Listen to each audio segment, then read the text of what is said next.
నమస్కారం. ఈరోజు రీజనింగ్లోని టాపిక్ పేరు వచ్చేసి లాజికల్ రీజనింగ్. మనకి లాజికల్ రీజనింగ్లో statement and conclusions, statements and arguments, statements assumptions, statements and course of actions, statements and inferences. So ఈ విధంగా మనం కొన్ని లాజికల్ రీజనింగ్లోని ఈరోజు కొన్ని టాపిక్స్ మనం డిస్కస్ చేద్దాం. మొదటిగా మనము స్టేట్మెంట్స్ అండ్ కన్క్లూజన్స్ అంటే ఏంటి మనం ఇప్పుడు డిస్కస్ చేద్దాం. ఉదాహరణకి స్టేట్మెంట్ అనగా ఏంటి అంటారు. స్టేట్మెంట్ అంటే ఏం లేదండి. Statement is an formal account of certain facts. అంటే అదొక ఫ్యాక్ట్ గురించి కానీ, లేకపోతే ఒక ఫ్రేజ్ గురించి కానీ, ఒక వ్యూ కానీ, ఒక సిచ్యువేషన్ కానీ, ఇవన్నీ ఎక్స్ప్రెస్ చేయడమే దాన్ని ఒక స్టేట్మెంట్ అంటారు. So statement is nothing but A formal expression of certain facts, views, problems, situation. So దీన్ని మనం ఒక స్టేట్మెంట్ అంటాము. సో అదొక స్టేట్మెంట్ ఇస్తారు. మనకి కన్క్లూజన్ 1, కన్క్లూజన్ 2 అని 2 కన్క్లూజన్లు ఇస్తారు. ఆ కన్క్లూజన్లో ఏ కన్క్లూజన్ వ్యాలిడ్ అవుతుందో మనము చూసుకోవాలి. సో మొదటగా మనం ఏ కన్క్లూజన్ వ్యాలిడ్ అవుతుందో మనం కొన్ని రూల్స్ అనేవి మనం ఇక్కడ గుర్తుపెట్టుకోవాల్సిన అవసరం ఉంది. సో కొన్ని రూల్స్ అని గుర్తుపెట్టుకుందాం మనము. So rules for to define or rules to get the conclusion. ఇక్కడ కొన్ని రూల్స్ గుర్తుపెట్టుకోవాలండి. దీంట్లో మొదటిగా ఏంటంటే ఎప్పుడన్నా ఒక విషయం మనం గుర్తుపెట్టుకోవాలి. ఇదంతా ఒక విధంగా స్టేట్మెంట్ అనుకున్నాం అనుకోండి. ఇది మనం ఒక స్టేట్మెంట్ అనుకుందాము. ఎప్పుడన్నా గుర్తుపెట్టుకోండి, కన్క్లూజన్ ఎప్పుడు మనము విత్ ఇన్ ద స్టేట్మెంట్ రావడానికి అవకాశం ఉంటుంది. అంటే పైన స్టేట్మెంట్ అంటే మన కన్క్లూజన్ ఎప్పుడు విత్ ఇన్ ద స్టేట్మెంటే కన్క్లూజన్ ఉంటుంది. అంటే ఇప్పుడు మనము స్టేట్మెంట్ నుంచి కన్క్లూజన్ ఎలా తీసుకొని రావాలి, ఇది ఒక ప్రశ్న. అంటే నేనేం చెప్తున్నాను ఇక్కడ ఈ బొమ్మ ద్వారా నేను చెప్పేది ఏంటంటే స్టేట్మెంట్ ఉంటే కన్క్లూజన్ ఎప్పుడు స్టేట్మెంట్ లోపలే ఉంటుంది. అంటే కొన్ని రూల్స్ ఉంటాయి, అవి ఏమిటో మనం చూద్దాం. రూల్ నెంబర్ 1, ఎప్పుడైనా మనం కన్క్లూజన్స్ అనేవి ఎప్పుడు స్టేట్మెంట్స్ నుంచే తీసుకోవాలి. కాబట్టి మనం ఇక్కడ ఎప్పుడు అజంప్షన్స్ చేయకూడదు. అదొకటి గుర్తుపెట్టుకోవాల్సిన అవసరం ఉంది. సో ఇక్కడ నో ప్రీ అజంప్షన్స్, అంటే మనం ఎప్పుడు దీన్ని ఏది అజ్యూమ్ చేసుకోకూడదు అనమాట. డైరెక్ట్గా మనము నో ప్రీ అజంప్షన్స్. సో ఇది ఒక రూల్ మనం గుర్తుపెట్టుకోవాల్సిన అవసరం ఉంది.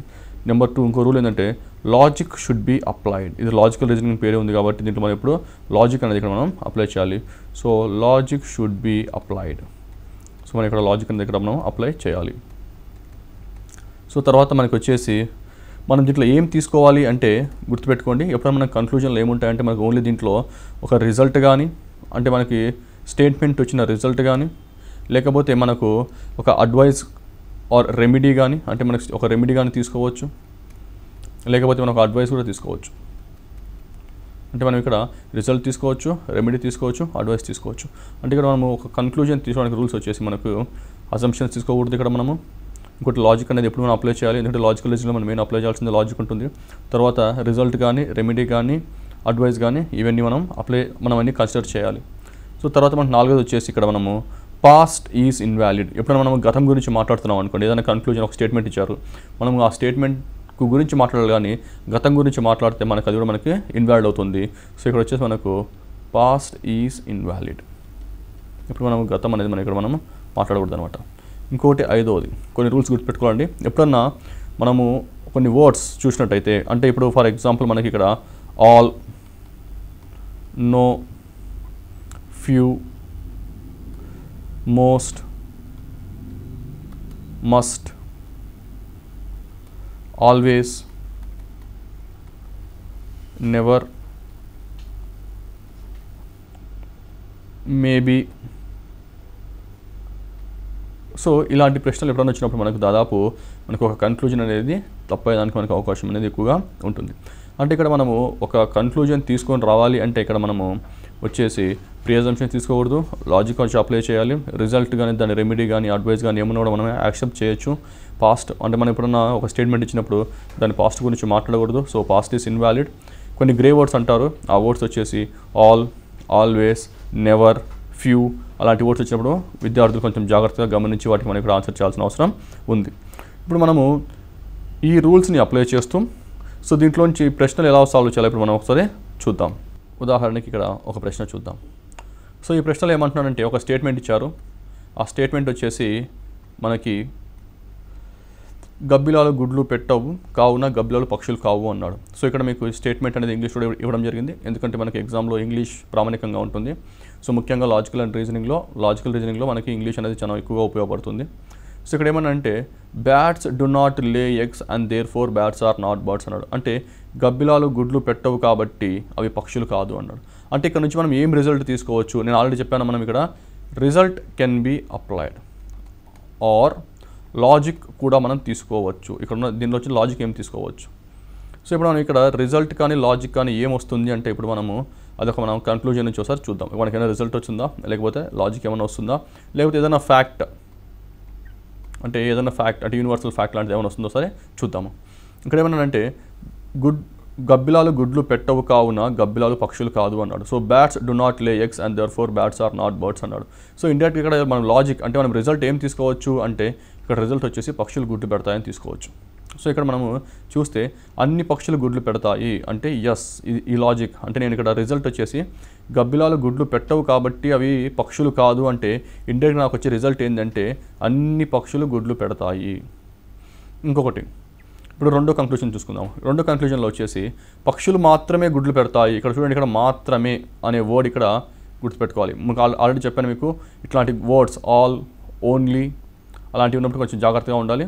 సో ఇక్కడ మనం ఇక్కడ మాత్రమే అనే ఇక్కడ వర్డ్ ఉంది. ఇక్కడ మాత్రమే అనే వర్డ్ కొంచెం జాగ్రత్తగా గమనించినట్టయితే ఇక్కడ మాత్రమే అనే వర్డ్ వచ్చేసి తప్పు. ఎందుకంటే నాకు పక్షులు మాత్రమే గుడ్లు పెడతాయనేది నాకు తెలియదు. అంటే నాకు ఇక్కడ ఒకటే తెలుసు, అదేంది గబ్బిలాలు గుడ్లు పెట్టవు కాబట్టి గబ్బిలాలు పక్షులు కాదు అన్నాడు కాబట్టి సో పక్షులు మాత్రం గుడ్లు పెడతాయి, అదొకటి నాకు తెలుసు. ఆ తర్వాత పక్షులు మాత్రమే పెడతాయా ఇంకా వేరే ఏమైనా ఉన్నది మనకి ఇక్కడ స్టేట్మెంట్ అనేది నాకు ఎలాంటి రిజల్ట్ కానీ ఎలాంటి లాజిక్ కానీ నాకు ఇక్కడ ఏమీ ఇవ్వట్లేదు కాబట్టి ఓన్లీ అజంప్షన్ 1 మాత్రమే సరి అయినది. సో ఇక్కడ మనము ఇక్కడ 2 గ్రే వర్డ్స్ ఉన్నాయి. ఇప్పుడు ఇంగ్లీష్లో చూసినట్టయితే ఆల్ అనేది కూడా ఓన్లీ అనేది కూడా, అంటే ఆల్ వచ్చినప్పుడు మనం జాగ్రత్తగా ఉండాలి, అదేవిధంగా ఓన్లీ వచ్చినప్పుడు జాగ్రత్తగా ఉండాలి. కానీ అన్నిసార్లు కాదు, ఇక్కడ జాగ్రత్తగా ఉండాలి అంటున్నాను, అది ఎప్పుడు తప్పునే అని అనట్లేదు. ఎందుకంటే ఇక్కడ ఇచ్చిన లాజిక్ ప్రకారం అంటే ఇప్పుడు bats do not lay eggs and therefore bats are not birds, it means that birds lay eggs. So అది మాత్రం నాకు 100% కరెక్ట్ అయింది. కానీ ఓన్లీ అన్నాడు కాబట్టి ఒకసారి చెక్ చేసుకోండి. ఇక్కడ ఓన్లీ అన్నాడు కాబట్టి మరోసారి స్టేట్మెంట్లో చెక్ చేసుకోండి. ఎక్కడన్నా పక్షులు మాత్రమే ఎక్కడన్నా వర్డ్ ఉండాలంటే అది లేదు కాబట్టి నాకు ఇది తప్పు అయిపోయింది. కాబట్టి నాకు ఇక్కడ ఓన్లీ ఒకటి మాత్రమే సరి అయింది అనే జవాబు ఇక్కడ నాకు వస్తుంది. అలాగే ఇప్పుడు మరో ప్రశ్న చూద్దాం. ఈ ప్రశ్న చూస్తే భారతదేశం యొక్క ఘనమైన చరిత్రకు ఆధారం పశ్చిమ దేశాల్లో ఆయుర్వేద మందులకు విశేష ప్రాధాన్యత లభించడం అన్నారు. అదొక ప్రకటన, అదొక స్టేట్మెంట్ ఇచ్చారు. సో దానికి ఒక కంక్లూజన్ అంటే సారాంశం చూద్దాం. ఆ కంక్లూజన్లో ఏమన్నారంటే ఆయుర్వేద మందులు భారతదేశంలో పేరొందలేదు అన్నారు. ఆ తర్వాత రెండోది ఏమంటున్నారంటే అల్లోపతి మందులు భారతదేశంలో పేరొందలేదు అంటున్నారు. ఇక్కడ చూడండి ఒకసారి ప్రకటన చూద్దాం. ఈ ప్రకటన నుంచి మనకి ఏమైనా రిజల్ట్ వస్తుందా లేదా అనేది, లేకపోతే అడ్వైజ్ ఏమైనా వస్తుందా లేదా, ఏదైనా ఫ్యాక్ట్ ఏమైనా ఉందా లేదా ఒకసారి చెక్ చేసుకుందాం. భారతదేశం యొక్క ఘనమైన చరిత్రకు ఆధారం పశ్చిమ ప్రాంతంలో ఆయుర్వేద మందులకు విశేష ప్రాధాన్యత లభించడం అన్నారు. సో ఇప్పుడు మనం కంక్లూజన్ చూద్దాము. సో ఇక్కడ ఇంగ్లీష్లో చూస్తే the best evidence of India's glorious past is growing popularity of ayurvedic medicines in the west అన్నాడు. So now we go with కంక్లూజన్తో వెళ్దాం. ఆయుర్వేద మందులు భారతదేశంలో పేరొందలేదు. ఇక్కడ మనకు భారతదేశం గురించి మనం ఇక్కడ మాట్లాడట్లేదు. ఇక్కడ చూస్తే ఎక్కడన్నా ప్రకటనలో చూసినప్పుడు మనకి ఇక్కడ భారతదేశం యొక్క ఘనమైన చరిత్రకు ఆధారం, ఇక్కడ మనం భారతదేశం యొక్క చరిత్ర గురించి మాట్లాడుతున్నాడు కాబట్టి ఇక్కడ భారతదేశంలో ఆయుర్వేద మందులు పాపులర్ ఉన్నాయా లేకపోతే ఆయుర్వేద మందులు భారతదేశంలో పాపులర్ లేవా అనేది ఇక్కడ సందర్భం ఎక్కడ మాట్లాడట్లేదు. ఇక్కడ మాట్లాడేది ఒకటే, అది వచ్చేసి భారతదేశం యొక్క ఘనమైన చరిత్రకు ఆధారం పశ్చిమ ప్రాంతంలో ఆయుర్వేద మందులకు విశేష ప్రాధాన్యత లభించడం అన్నారు. ఇక్కడ మనకు భారతదేశం గురించి అంటే ఇక్కడ అంబిగ్విటీ అంటారు దీన్ని, అంటే ఇది అంబిగ్విటీ ఇన్ఫర్మేషన్. అంటే మనకి ఇక్కడ భారతదేశం గురించి అంటే ఇక్కడ ఆయుర్వేదిక్ మందులు భారతదేశంలో పేరున్నాయా లేవా అనేది మనకి ఇక్కడ తెలియదు కాబట్టి ఇది అనేది మనకి ఇక్కడ తప్పు అవుతుంది. ఇక్కడ ఇంకోటి చూస్తే ఇక్కడ అల్లోపతి మందులు అన్నారు. సో ఇక్కడ మనం ఇక్కడ మనకి ఇచ్చిన ప్రకటనలో అంటే ఇచ్చిన స్టేట్మెంట్లో మనం ఇక్కడ అల్లోపతి మందుల గురించి అసలు మనం ఇక్కడ మాట్లాడట్లేదు కాబట్టి మనకి ఇది కూడా మనకి తప్పు అయిపోతుంది. అప్పుడు ఆన్సర్ వచ్చేసి 1 మరియు 2 సరైనవి కావు. ఆన్సర్ వచ్చేసి ఆప్షన్ డి అనమాట.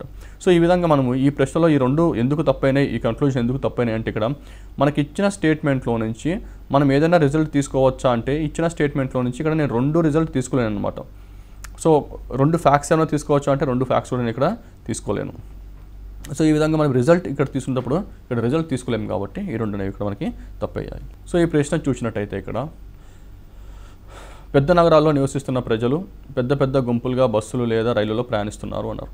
సో దీన్ని ఒకసారి ఇంగ్లీష్లో చూస్తే people who live in big city crowd into jammed trains or buses. అంటే ఇక్కడ దీని అర్థం ఏంటి, ఈ స్టేట్మెంట్ అనేది కొంచెం అవగాహన చేసుకోవాల్సిన అవసరం ఉంది. సో ఇక్కడ ఏమంటున్నారంటే ఇప్పుడు ఫర్ ఎగ్జాంపుల్ ఒక సిటీ బస్ ఉందనుకోండి, ఆ సిటీ బస్ కెపాసిటీ 60 మంది అనుకోండి, కానీ ఆ బస్సులో 120 మంది వెళ్తున్నారు అనే భావన ఇక్కడ మనకి స్టేట్మెంట్ 1లో వస్తుంది. అంటే ఇక్కడ ఏమంటారంటే people who live in big city crowd into jammed trains or buses. అంటే పీపుల్ అందరూ పెద్ద సిటీలలో గుంపులుగా బస్సులలో ఇరుక్కొని వెళ్తున్నారు అని చెప్తున్నారు. సో దీని నుంచి రిజల్ట్ ఏం రావచ్చు అనేది ఒకసారి చూసుకోండి. ఓకే, తర్వాత వచ్చేసి ఇంకో స్టేట్మెంట్ ఇచ్చాడు, they cross the street in competition with high powered motor cars. అంటే అత్యధిక సామర్థ్యం కలిగిన కార్లతో వీధులు దాటడానికి వారు పోటీ పడుతున్నారు అన్నారు. అంటే ఇక్కడ ఏమన్నారంటే సిటీలో వీధి దాటడం చాలా కష్టం అన్నారు. ఎందుకు అంటే ఇక్కడ బస్సెస్ కానీ మోటార్ వెహికల్స్ కానీ ఏమైనా సరే చాలా ఫాస్ట్గా వెళ్తుంటాయి కాబట్టి మనకి ఇక్కడ వీధి దాటడం అనేది చాలా కష్టం. అంటే ఒక స్ట్రీట్, ఒక లైన్, ఒక రోడ్ దాటడం అనేది చాలా కష్టం అని ఇక్కడ మనకి ఆన్సర్ అనేది, మనకి ఇక్కడ ఒక రిజల్ట్ అనేది మనం ఇక్కడ ఎక్స్పెక్ట్ చేయొచ్చు. ఇప్పుడు సారాంశం చూద్దాం. నగర ప్రజలు ప్రయాణం చాలా కష్టంతో కూడుకున్నది అంటున్నారు. ఇప్పుడు ఈ కన్క్లూజన్ కరెక్టా కాదా అంటారు. అంటే travelling is very difficult for the city people అంటే అవును అని చెప్పొచ్చు. ఎందుకు అంటే ఇక్కడ స్టేట్మెంట్ 1 చూడండి. ఇప్పుడు ఈ ప్రకటన 1 చూడండి. పెద్ద నగరాల్లో నివసిస్తున్న ప్రజలు పెద్ద పెద్ద గుంపులుగా బస్సుల్లో లేదా రైళ్లలో ప్రయాణిస్తున్నారు. అంటే దీని నుంచి వచ్చి మనం తీసుకున్న రిజల్ట్ ఏంటి అంటే దీని నుంచి వచ్చే రిజల్ట్ వచ్చేసి ప్రజలు గుంపులుగా వెళ్తున్నారు కాబట్టి ప్రజలు ప్రయాణంలో చాలా ఇబ్బందులు పడుతున్నారు అనే రిజల్ట్ మాత్రమే మనకు వస్తుంది. కాబట్టి మనకు వచ్చేసి ఇక్కడ కన్క్లూజన్ 1 అనేది మనకి ఇక్కడ కరెక్ట్ అయింది. ఇప్పుడు కన్క్లూజన్ 2 చూద్దాం. ట్రాఫిక్ జాములు పెద్ద నగరాల్లో అనివార్యమైనవి అన్నాడు. అంటే ఇక్కడ ఏమంటున్నాడు, traffic jam is inevitable in the big cities. ఇక్కడ గుర్తుపెట్టుకుంటే మనం ఇక్కడ స్టేట్మెంట్ 1లో కానీ స్టేట్మెంట్ 2లో కానీ ఎక్కడే కానీ మనకి ట్రాఫిక్ జామ్ గురించి మాట్లాడట్లేదు. అంటే ఇక్కడ చూడండి, ఇక్కడ మనకి జీకే అంటారు అనమాట, దీన్ని జనరల్ నాలెడ్జ్ అంటారు. ఇప్పుడు స్టేట్మెంట్స్ అండ్ కన్క్లూజన్స్ చేసేటప్పుడు ఎప్పుడైనా సరే మనం జనరల్ నాలెడ్జ్ యూజ్ చేయకూడదు. అది ఒకటి గుర్తుపెట్టుకోండి. అంటే స్టేట్మెంట్లో ఏమి ఇచ్చాడో మనం కూడా కన్క్లూజన్లో అంటే సారాంశంలో కూడా మనం అదే తీసుకోవాలి, కానీ మనం జనరల్ నాలెడ్జ్ అప్లై చేయకూడదు. ఇప్పుడు ఉదాహరణకి కొందరు విద్యార్థి ఏం చేస్తారంటే ఇక్కడ ఎలాగూ పెద్ద సిటీలో ట్రాఫిక్ ఉంటుంది కాబట్టి సో ఆన్సర్ వచ్చేసి ఎలాగూ ఆన్సర్ బి కూడా అంటే రెండో కన్క్లూజన్ కరెక్టే అనే ఉద్దేశానికి వస్తారు. అది తప్పు. ఎందుకంటే ఇక్కడ స్టేట్మెంట్ 1లో ఏం మాట్లాడుతున్నామంటే ప్రయాణించడం చాలా కష్టం అని చెప్తున్నారు ఇండైరెక్ట్గా. అంటే ఎలా అంటే పెద్ద నగరాల్లో నివసిస్తున్న ప్రజలు పెద్ద పెద్ద గుంపులుగా బస్సులు లేదా రైలులో ప్రయాణిస్తున్నారు అన్నారు. అంటే more people are travelling in one single bus లేదా ట్రైన్ అని చెప్తున్నారు. సో ఇక్కడ మన ట్రాఫిక్ జామ్ గురించి అనే మాట ఇక్కడ ఊసే లేదు. ఇక్కడ రెండో చూద్దాం. అత్యధిక సామర్థ్యం కలిగిన కార్లతో వీధులు దాటడానికి వారు పోటీ పడుతున్నారు అంటారు. అంటే ఇక్కడ ఏంది, సిటీలో స్ట్రీట్స్ దాటడం చాలా కష్టం అన్నారు. అంటే ఇక్కడ మనకి ప్రకటన 1 కానీ ప్రకటన 2 కానీ ఎక్కడే కానీ ఇక్కడ మన ట్రాఫిక్ జామ్ గురించి మాట్లాడట్లేదు కాబట్టి ఇక్కడ కన్క్లూజన్ 2 అనేది అంటే ఇప్పుడు సారాంశం 2 అనేది తప్పు అవుతుంది. అప్పుడు మనకి ఆన్సర్ ఏంటి అనగా ఓన్లీ 1 సారాంశం మాత్రమే సరి అయినది. సో ఇక్కడ రెండో దాంట్లో ఎందుకు తప్పు అయింది అంటే రెండో దాంట్లో GK your general knowledge should not be applicable. General knowledge apply చేయొద్దు, don't apply general knowledge. So ఇక్కడ ఫస్ట్ స్టేట్మెంట్లో రిజల్ట్ మాత్రమే తీసుకున్నాను, రెండో దాంట్లో మాత్రం జనరల్ నాలెడ్జ్ మాత్రం ఇక్కడ అప్లై చేయలేదు కాబట్టి మనకు ఆన్సర్ అయితే ఓన్లీ 1 వచ్చింది. ఈ ప్రశ్న చూసినట్టయితే ఇక్కడ ఒక స్టేట్మెంట్ ఉంది, దానికి మళ్ళీ కన్క్లూజన్స్ ఉన్నాయి. సో స్టేట్మెంట్లో వచ్చేసి విశేషమైన సామాజిక సేవ చేస్తున్న సన్యాసులు అభినందించబడతారు అన్నారు. సో వారిలో జితానంద మరియు విద్యానంద అభినందించబడ్డారు అన్నారు. ఇక్కడ జాగ్రత్తగా చూడండి, ఇక్కడ 2 స్టేట్మెంట్స్ ఉన్నాయి. అంటే there are amongst among those who are felicitated for remarkable social service అన్నారు. అంటే విశేషమైన సామాజిక సేవ చేస్తున్న సన్యాసులు అభినందించబడతారు. వారిలో ఇక్కడ గుర్తుపెట్టుకోండి, ఇక్కడ వారిలో అంటే ఎవరంటే ఇక్కడ వాళ్ళు సన్యాసుల గురించి మాట్లాడుతున్నారు. సో ఇక్కడ మనకి 2 ఇంటర్లింక్ చేసి చూసినట్టయితే అంటే ఇక్కడ విశేషమైన సామాజిక సేవ చేస్తున్న సన్యాసులు అభినందించబడతాడు. వారిలో అంటే ఇక్కడ ఈ సన్యాసుల్లో ఎవరున్నారంటే జితానంద మరియు విద్యానంద అభినందించబడ్డారు అన్నారు. అంటే ఇప్పుడు ఇది మనకు ఒక స్టేట్మెంట్. సో ఇది మనకి ఇక్కడ సారాంశం అంటే కన్క్లూజన్ ఏం తీసుకుంటామో మనం చూద్దాం. జితానంద మరియు విద్యానంద విశేషమైన సామాజిక సేవ చేశారు. సో ఇక్కడ చూస్తే మనం ఇక్కడ ఎవరిని ఇక్కడ అభినందించారు అంటే ఎవరైతే సన్యాసులు సామాజిక సేవ చేశారో వాళ్ళని మాత్రమే అభినందించారు. వారిలో అంటే ఎవరైతే అభినందించబడ్డారో అంటే వారిలో ఎవరైతే సన్యాసులు అభినందించబడ్డారో వాళ్ళల్లో జితానంద మరియు విద్యానంద అభినందించబడ్డారు అంటున్నారు. కాబట్టి ఇక్కడ జితానంద మరియు విద్యానంద విశేషమైన సామాజిక చేశారు అంటే ఇక్కడ స్టేట్మెంట్ సారాంశం 1 అనేది ఇక్కడ కరెక్ట్ అవుతుంది. ఇప్పుడు బి చూద్దాము. సన్యాసులందరూ కూడా సామాజిక సేవ చేస్తారు. ఇక్కడ అందరూ ముందే చెప్పాను, ఇక్కడ కొన్ని వర్డ్స్ ఉంటాయి అన్నమాట. ఇక్కడ ఆల్, ఓన్లీ, మస్ట్ ఇలాంటి వర్డ్స్ అంటే ఇక్కడ అందరూ, ఇక్కడ ఆల్ అంటే అందరూ, మాత్రమే, ఖచ్చితంగా ఇలాంటి వర్డ్స్ అన్ని మనం ఇక్కడ చెప్పలేమన్నమాట. సో ఇక్కడ చూస్తే సన్యాసులందరూ అన్నారు. అందరూ అంటే ఇక్కడ ఆల్ అని వస్తుంది. ఒకసారి ఆల్ వచ్చినప్పుడు ఒకసారి స్టేట్మెంట్లో చెక్ చేసుకోండి. అందరూ అనే వర్డ్ ఎక్కడన్నా మనకి స్టేట్మెంట్లో ఉందా లేదో చెక్ చేసుకోండి. సో ఒకసారి స్టేట్మెంట్ చెక్ చేసినప్పుడు ఇక్కడ అందరూ అని ఎక్కడా లేదు, దీంట్లో వారిలో అన్నారు. అంటే ఇక్కడ సన్యాసులు అందరూ ఇక్కడ విశేషమైన సామాజిక సేవ చేస్తున్న సన్యాసులు అభినందించబడతారు అని చెప్పారు, కానీ అందరూ అభినందించబడతారని చెప్పట్లేదు, అందరూ సేవ చేస్తారని ఎక్కడ చెప్పట్లేదు. కాబట్టి మనకి ఆప్షన్ బి అనేది ఇక్కడ మనకి తప్పైపోతుంది. అలాగే ఇప్పుడు సి చూద్దాము. జితానంద మరియు విద్యానంద సన్యాసులు కారు అన్నారు. సో ఇది కంప్లీట్గా ఇది ఎలా ఉందంటే ఇచ్చిన స్టేట్మెంట్కి ఎగ్జాక్ట్గా ఆపోజిట్గా ఉంది. అంటే ఇక్కడ ఉన్న కన్క్లూజన్ స్టేట్మెంట్కి ఎగ్జాక్ట్గా ఆపోజిట్గా ఉంది కాబట్టి ఇది మనకు తప్పు. ఇక్కడ ఆపోజిట్గా ఉంది అంటే ఇక్కడ క్లియర్గా చెప్తున్నారు ఏమని, విశేషమైన సామాజిక సేవ చేస్తున్న సన్యాసులు అభినందించబడతారు వారిలో అన్నారు. కాబట్టి ఇప్పుడు ఎవరైతే సన్యాసులు ఉన్నారు వారిలో అన్నారు కాబట్టి ఇక్కడ కారు అనే వర్డ్ అనేది ఇక్కడ మనకి కుదరదు. అంటే ఇక్కడ ఎగ్జాక్ట్గా మనకి ఆపోజిట్ కన్క్లూజన్ ఇస్తున్నారు. అంటే స్టేట్మెంట్కి ఎగ్జాక్ట్గా ఇది ఆపోజిట్గా ఉంది కాబట్టి ఇది మనకి తప్పైంది. ఇప్పుడు డి చూద్దాము. సన్యాసులు అందరూ అభినందించబడతారు అన్నారు. అంటే సన్యాసులు అందరూ అంటే మళ్ళీ ఇక్కడ కూడా ఆల్ అనే వర్డ్ వస్తుంది. సో ఒకసారి మనకి ఇక్కడ ఆల్ అనే వర్డ్ వస్తే ఇచ్చిన స్టేట్మెంట్లో ఆల్ అనే ఎక్కడన్నా పాసిబిలిటీ ఉందా లేదో ఒకసారి చెక్ చేసుకోండి. ఇక్కడ ఆల్ అనేది లేదు, ఎందుకంటే ఇక్కడ విశేషమైన సామాజిక సేవ చేస్తున్న వారికి మాత్రమే అభినందిస్తున్నారు అన్నారు. సో వాళ్ళు మాత్రమే అభినందించబడుతున్నారు. అంటే ఇక్కడ కొందరు మాత్రమే, ఎవరు ఆ కొందరు అంటే సామాజిక సేవ చేస్తున్నారు అని. సో ఇక్కడ ఆల్ అనేది ఇక్కడ మళ్ళీ తప్పు కాబట్టి ఆప్షన్ డి కూడా తప్పు అయిపోతుంది. అంటే ఆన్సర్ వచ్చేసి మనకి ఇక్కడ ఓన్లీ ఏ జితానంద మరియు విద్యానంద విశేషమైన సామాజిక సేవ చేశారు అనేది మాత్రమే కరెక్ట్ అవుతుంది, మిగతా అన్ని తప్పు అవుతాయి. సో ఇది చూసినట్టయితే ఇక్కడ భారతదేశం వివిధ భాషలు కలిగిన దేశం అన్నారు. సో భారతదేశం యొక్క జాతీయ భాష హిందీ అన్నారు. సో ఇది మనకు ఒక statement. So India is a multilingual country and Hindi is the national language of India అన్నారు. ఇప్పుడు మనకి ఇక్కడ స్టేట్మెంట్ వచ్చింది, ఒకసారి కన్క్లూషన్స్ చూద్దాం, అంటే సారాంశం చూద్దాం. భారతీయులు అందరూ తప్పకుండా అనేక భాషలు నేర్చుకోవాలి. ఇక్కడ మనం చూసినట్టయితే భారతదేశం వివిధ భాషలు కలిగి ఉన్న దేశం అన్నారు. అంటే మన భారతదేశంలో చాలా భాషలు ఉన్నాయని చెప్తున్నారు. భారతదేశం యొక్క జాతీయ భాష హిందీ అన్నారు. అంటే మన దగ్గర చాలా భాషలు ఉన్నాయి, అంటే మనకు చాలా భాషలు ఉన్నాయి, దాంట్లో హిందీ వచ్చేసి మనకు జాతీయ భాష అన్నారు. సో మనకు చెప్పింది మనకి ఇన్ఫర్మేషన్ ఇంతవరకే ఉంది. సో మనం దీని నుంచి అంటే మనం ఇప్పుడు భారతీయులందరూ తప్పకుండా, ఇక్కడ చూడండి ఒక వర్డ్ తప్పకుండా అని ఉంది ఇక్కడ. సో తప్పకుండా అనేక భాషలు నేర్చుకోవాలి అన్నారు. ఇక్కడ తప్పకుండా అంటే ఇక్కడ షుడ్ అన్నాడు ఇక్కడ, అంటే మస్ట్, అంటే తప్పదు, తప్పకుండా చేయాలి. మీకు ముందే చెప్పాను ఇక్కడ all, only, must, should, few ఇలాంటి వర్డ్స్ వచ్చినప్పుడు కొంచెం జాగ్రత్తగా ఉండాలని చెప్పాను. సో ఇలాంటి వర్డ్స్ వచ్చినప్పుడు మనం ఒకసారి స్టేట్మెంట్తో ఒకసారి చెక్ చేసుకోవడం చాలా మంచిది. ఇక్కడ తప్పకుండా అని కాబట్టి ఇక్కడ తప్పకుండా ఎక్కడైనా నేర్చుకోవాలా అని స్టేట్మెంట్ ఒకసారి చెక్ చేసుకున్నప్పుడు ఎక్కడ కూడా తప్పకుండా నేర్చుకోవాలి అంటే అన్ని భాషలు నేర్చుకోవాలి అనే నేను ఒక రిజల్ట్ అనేది నేను ఉంచిన స్టేట్మెంట్స్ తీసుకోలేను కాబట్టి నాకు ఆప్షన్ 1 అనేది తప్పు అయిపోతుంది. ఇప్పుడు రెండోది తీసుకుందాము. భారతీయులుగా ఉండాలంటే ప్రతి ఒక్కరు హిందీ నేర్చుకోవాలి. అంటే నువ్వు భారతీయుడిగా ఉండాలంటే అంటే ఇక్కడ కూడా నువ్వు హిందీ ప్రతి ఒక్కరు నేర్చుకోవాలి అంటే కూడా మనం ఇక్కడ కంపల్సరీ చెప్తున్నాం. అంటే ఇక్కడ కూడా మస్ట్ అనే దానికి వస్తుంది, ఆర్ మస్ట్ ఆర్ షుడ్. ఇక్కడ కూడా మనం భారతీయుడిగా ఉండాలంటే ప్రతి ఒక్కరు హిందీ నేర్చుకోవాలి అనేది మస్ట్, అవునా కాదా అంటే ఇక్కడ ఖచ్చితంగా నేర్చుకోవాలి అని ఎక్కడన్నా స్టేట్మెంట్లో మనకి ఒక రిజల్ట్ వస్తుందా లేదా అని ఒకసారి మనం చెక్ చేసుకుందాము. అంటే ఇక్కడ ఏమన్నాడు, భారతదేశంలో వివిధ భాషలు కలిగిన దేశం అన్నారు. తర్వాత హిందీ జాతీయ భాష అన్నారు. అంతేగాని ఇక్కడ హిందీ ఖచ్చితంగా నేర్చుకోవాలా, అందరూ హిందీ ఖచ్చితంగా నేర్చుకోవాలా, లేకపోతే అందరూ వేరే భాషలు నేర్చుకోవాలా అనే మీనింగ్ నాకు ఎక్కడ రావట్లేదు.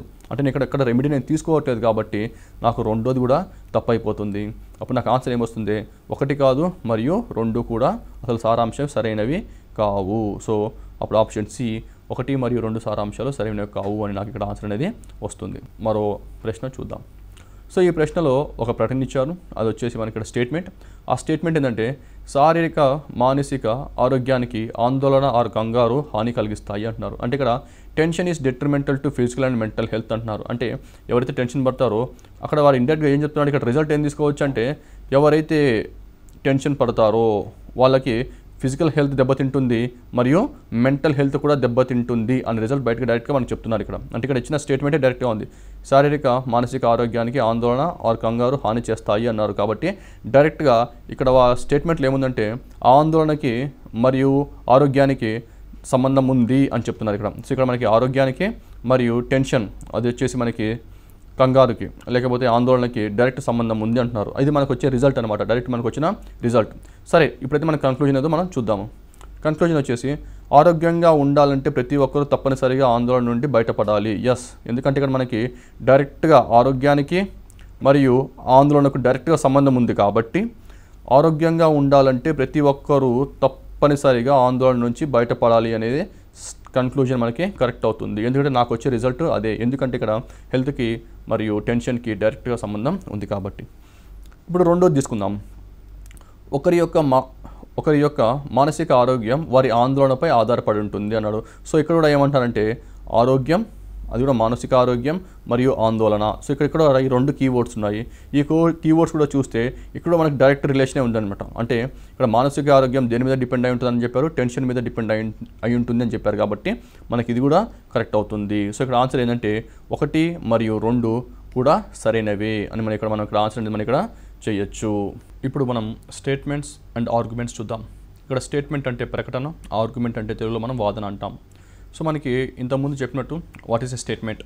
Statement is the formal account of certain facts, views, problems and situation. అంటే ఇప్పుడు స్టేట్మెంట్ ఏంటంటే ఆ స్టేట్మెంట్ వచ్చేసి సర్టన్ ఫ్యాక్ట్స్ గురించి మాట్లాడచ్చు, లేకపోతే వ్యూస్ గురించి మాట్లాడచ్చు, లేకపోతే ప్రాబ్లమ్స్ గురించి మాట్లాడచ్చు, లేకపోతే సిచ్యువేషన్ గురించి కూడా మాట్లాడచ్చు. సో ఇది ఒక స్టేట్మెంట్. మనకి ఇట్లా ఆర్గ్యుమెంట్ అంటే ఏంటంటే argument means matter supported by evidence is argument. అంటే ఏదైనా మనము ఆర్గ్యూ చేసేది అదొక ఎవిడెన్స్ ఉండాలి దానికి. So matter supported by evidence is the argument అంటారు. సో ఇక్కడ మనకి ఆర్గ్యుమెంట్లో 2 టైప్స్ ఆఫ్ ఆర్గ్యుమెంట్స్ ఉంటాయి. ఒకటి వచ్చేసి మనము స్ట్రాంగ్ ఆర్గ్యుమెంట్ అంటాము, ఇంకోటి వచ్చేసి మనకు వీక్ ఆర్గ్యుమెంట్ అంటాము. సో ఇక్కడ అభ్యర్థి గుర్తుపెట్టుకోవాల్సిన విషయాలు ఏంటంటే స్ట్రాంగ్ ఆర్గ్యుమెంట్ అంటే ఏంటి, వీక్ ఆర్గ్యుమెంట్ అంటే ఏంటి. అంటే వాదన చాలా స్ట్రాంగ్గా ఉంటుంది, వాదన కూడా చాలా వీక్గా ఉంటుంది. సో స్ట్రాంగ్ ఆర్గ్యుమెంట్ అంటే ఎలాంటి ఆర్గ్యుమెంట్, వీక్ ఆర్గ్యుమెంట్ అంటే ఎలాంటి ఆర్గ్యుమెంట్ మనం ఇప్పుడు ఒకసారి చూద్దాం. సో వీటికి కొన్ని రూల్స్ ఉంటాయి. ఆ రూల్స్ అనేది విద్యార్థి గుర్తుపెట్టుకోవాల్సిన అవసరం ఉంది.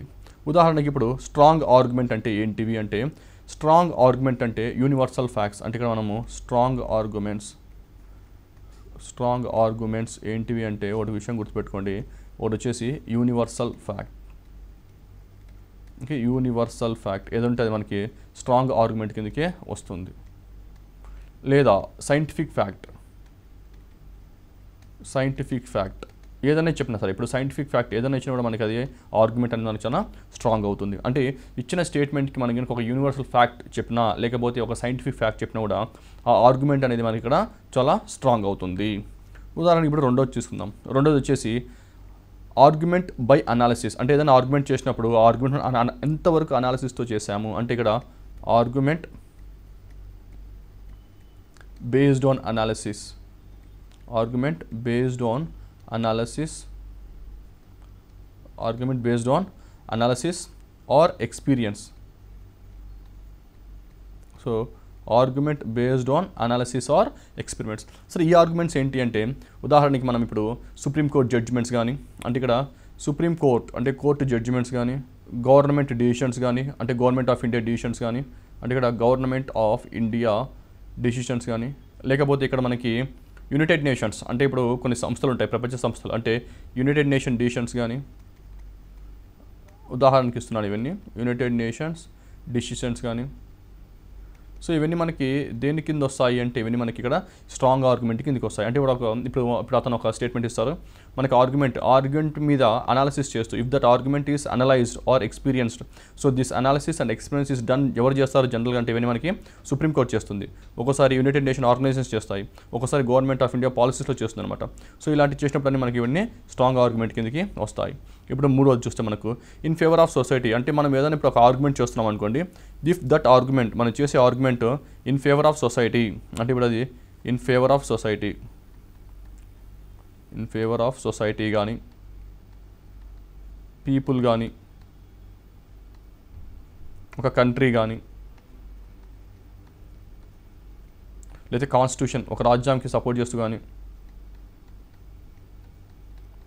సో ఇవన్నీ మనం ఎప్పుడైనా ఆర్గ్యుమెంట్ చేసేటప్పుడు మనం ఒక సొసైటీ గురించి చేసినా కానీ, ఒక పీపుల్ గురించి చేసినా కానీ, ఒక కంట్రీ నుంచి చేసినా కానీ, ఒక కాన్స్టిట్యూషన్ ఫేవర్ చేసినా కానీ ఇవన్నీ మనకి స్ట్రాంగ్ ఆర్గ్యుమెంట్స్ అవుతాయి. సో విద్యార్థి ఒక ఆర్గ్యుమెంట్ స్ట్రాంగ్గా కాదా అంటే కొన్ని విషయాలన్నీ గుర్తుపెట్టుకోవాలి. అది వచ్చేసి universal facts and scientific facts, argument based on analysis or experience. So ఈ అనాలిసిస్ అండ్ ఎక్స్పీరియన్స్ ఎవరు చేస్తారో మనకి జనరల్గా అంటే ఇప్పుడు మనకి కోర్ట్ జడ్జిమెంట్స్ అని చెప్పాను, గవర్నమెంట్ ఆఫ్ ఇండియా డిసిషన్స్ అన్నాను, యునైటెడ్ నేషన్స్ డిసిషన్స్ అన్నాను. ఫర్ ఎగ్జాంపుల్ రాజ్యాంగం, ఇప్పుడు రాజ్యాంగం కూడా చూస్తే మనము అది తరో ఎక్స్పీరియన్స్ బై అనాలిసిస్ మాత్రమే రాశారు కాబట్టి ఈవెన్ రాజ్యాంగంలో ఉన్నది కూడా మనకి స్ట్రాంగ్ ఆర్గ్యుమెంట్ కిందకి వస్తుంది. ఉదాహరణకు ఒక ఎగ్జాంపుల్ చెప్తాను మీకు. ఇప్పుడు మనకి అన్టచబిలిటీ ఉండాలా వద్దా అని అడుగుతాడు. ఆర్గ్యుమెంట్ వచ్చేసి అన్టచబిలిటీ ఉండాలా వద్దా అని. ఇప్పుడు రాజ్యాంగంలో మనం డైరెక్ట్గా రాసుకున్నాం, అది ఆర్టికల్ 17 డీల్స్ విత్ అన్టచబిలిటీ అని.